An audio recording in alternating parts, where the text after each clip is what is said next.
বন্দ্যোপাধ্যায়ের প্রতি না অভিষেক ব্যানার্জির প্রতি? আমি তো আপনাকে যখন ফোন করতাম দেখতাম অভিষেক ব্যানার্জি আর আপনার একটা ছবি আছে, এই হাসছেন, ওটা ক্লোজ ফ্রেন্ড নাও, হাসছে হুমায়ুন কবির। ওটা ওদিনকে সরিয়ে মানে দিয়েছি। তলায় তলায় কি কিছু সেটিং? কোনো সেটিং নেই। 4 অভিষেক তারিখে ব্যানার্জির সাথে কি তলায় তলায় কোনো সেটিং আছে? 4 তারিখে উনি কি যখন জমির টাকা দেবেন? 4 তারিখে যখন জানতে চায় বাংলার জমির জন্য টাকা পয়সা দেবেন? 4 তারিখে যখন তৃণমূল কংগ্রেস আমাকে সাসপেন্ড করেছেন, জনাব ফিয়াদ হাকিম কলকাতার মেয়র এবং আরবান ডিপার্টমেন্টের মন্ত্রী, 1 মিনিটের মধ্যে আমি আমার ডিপি থেকে অভিষেক বন্দ্যোপাধ্যায়, মমতা বন্দ্যোপাধ্যায়ের ছবি সরিয়ে দিয়েছি। হুমায়ুন বাবু, ফিরহাদ হাকিম আপনাকে সাসপেন্ড করেছেন কেন? আপনি মসজিদ বানাচ্ছেন বলে? কারণটা কি? আমার মনে হয় যদি মমতা বন্দ্যোপাধ্যায়ের টিএমসি পার্টি সত্যিই মামাটি মানুষের পার্টি হতো বা নেত্রী হতো, তাহলে সবার আগে ফিয়াদ হাকিমকে 1 বছর আগেই যখন তিনি একটা ধর্মীয় অনুষ্ঠানে গিয়ে ইসলামের দাওয়াত নিজে দিয়েছিলেন। বলেছিলেন যে যারা মুসলিম হিসাবে পৃথিবীতে জন্মিয়েছে তারা সৌভাগ্যবান, আর অমুসলিম হিসাবে যারা পৃথিবীতে আছে তারা দুর্ভাগা, এবং দাউতে ইসলাম গ্রহণ করার জন্য আহ্বান করেছিলেন।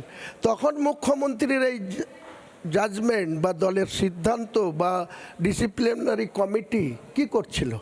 কল্যাণ ব্যানার্জি বড় বড় কথা বলছে, আরও অনেক ডিসিপ্লিন কমিটির সদস্যরা অনেক বড় বড় কথা বলছে।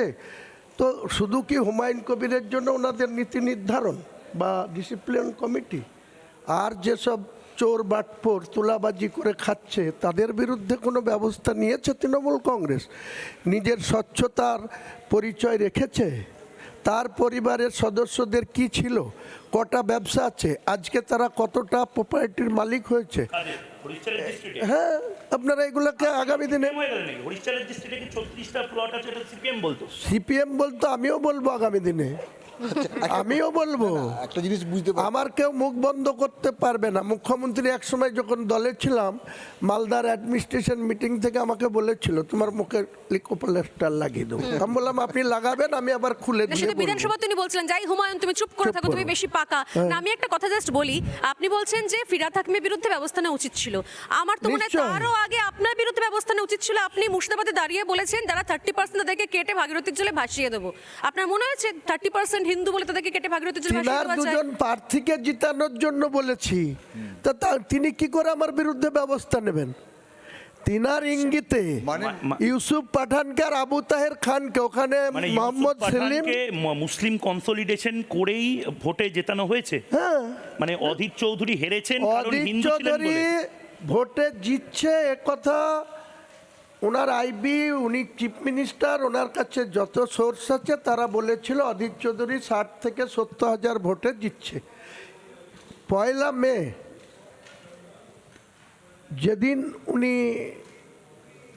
মুর্শিদাবাদের কোনো একটা জায়গায় বড়ুয়া ব্লকে উনি মিটিং করতে গেছিলেন, ডায়াসে হেলিকপ্টার থেকে নেমে ডায়াসে ওনার যে প্রিয় সংগঠক অপূর্ব সরকার, তিনাকে না বলে হুমায়ুন কবিরকে সাইডে ডেকে সেদিন বলেছিলেন যে আমি ইউসুফের বাবা মাকে কথা দিয়ে নিয়ে এসেছি, যদি আজকের দিনে আমার কাছে যা রিপোর্ট, 13 তারিখে ভোট ছিল বহরমপুর, রানাঘাট, দুর্গাপুর এসবের, আর 7 তারিখে ছিল জঙ্গিপুর, মুর্শিদাবাদ, মালদার 2টো সিটে, 4টে সিটের।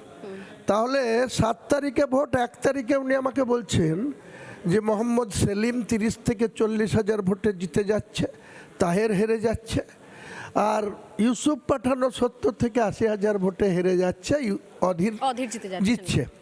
তো ওনার প্রিয় সংগঠকদের না বলে কেন আমাকে বলেছিলেন যে হুমায়ুন তুমি কিছু একটা করো? তুমি হ্যাঁ বলেছে, যদি সৎ সাহস থাকে আমার সঙ্গে 1 to 1 কোন চ্যানেলে বসবে বলুন, আমি তার প্রশ্নের উত্তর।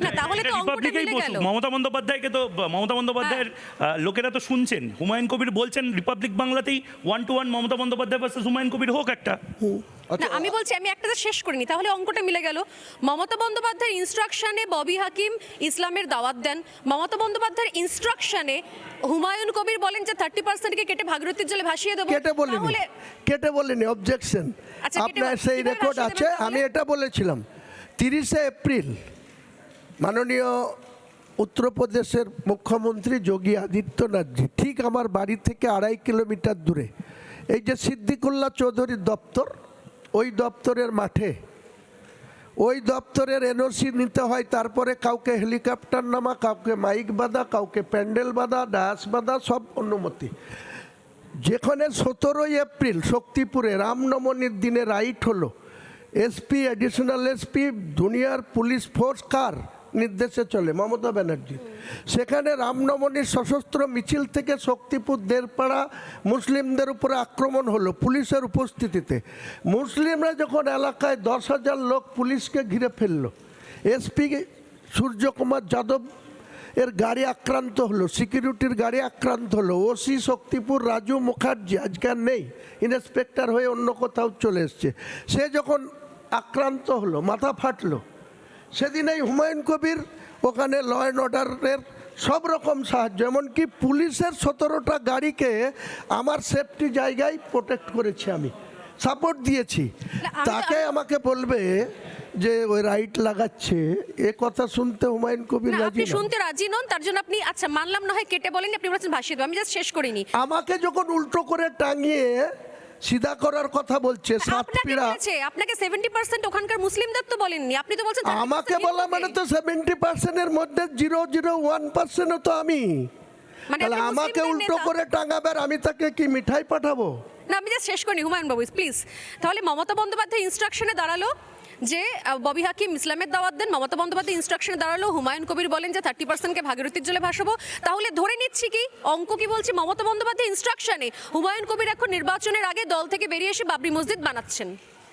ইনস্ট্রাকশনে নয়, এটা আমি 12/12/2024 আপনাদের চ্যানেলও ছিল, এবিপি থেকে শুরু করে TV9 থেকে শুরু করে অনেকগুলো চ্যানেলের সামনে যেদিন 12/12-তে আমি বলেছিলাম, সেদিন ঘটনাক্রমে রাজ্যের মাননীয় মুখ্যমন্ত্রী আমার নেত্রী ছিলেন, আজও তিনি মুখ্যমন্ত্রী, আমি শ্রদ্ধা করি ওনাকে। তিনি ওই জগন্নাথ মন্দিরের যেখানে তৈরি করেছে জগন্নাথ ধাম, ওখানে ঘটনাক্রমে ট্রায়ালে গিয়েছিলেন, ভিজিট করতে গিয়েছিলেন। সাংবাদিকরা আমাকে বলেন যে আপনি এখানে কেন, আপনার নেতৃত্ব জগন্নাথ ধামে গিয়েছে, আপনি জাননি? আলাম আমি কি করতে জগন্নাথ ধামে যাব? আমার তো জগন্নাথ ধামে যাওয়ার কোনো প্রয়োজন নাই। আমি আগামী দিনে 6 ডিসেম্বর 2024 আমি একটা বাবরি মসজিদের ভিত্তি স্থাপন করব, এই কথাটা বলেছি। উনি কি বললেন তখন? তারপরে তো কোনো রিয়াক্ট করেনি, আন্ডার কিছুই বলেনি এস্টিমেট তখন। করেছে, ইগনোর করে গেছে যে 11 মাস ধরে হুমায়ুন কবির এটা চিল্লাচ্ছে, বেশ। হুমায়ুন কবিরের কথার কোনো কথা, আজকে বলছে এটা ন্যাশনাল ইস্যু হয়ে যাচ্ছে, এটা হিন্দুরা বিজেপিকে ভোট দিয়ে দেবে, তুমি মুসলমান ভোট পাবে আর বিজেপিকে ভোট দিয়ে দেবে, আমি ক্ষমতাচ্যুত হয়ে যাবো, তার দায় কি হুমায়ুন কবিরের? নানা ধরনের কন্টেন্ট দেখার জন্য লাইক করুন, শেয়ার করুন আমাদের ফেসবুক পেজ, সাবস্ক্রাইব করুন আমাদের ইউটিউব চ্যানেল, পাশাপাশি অন্যান্য ব্রেকিং নিউজের জন্য অবশ্যই চোখ রাখুন রিপাবলিক বাংলায়।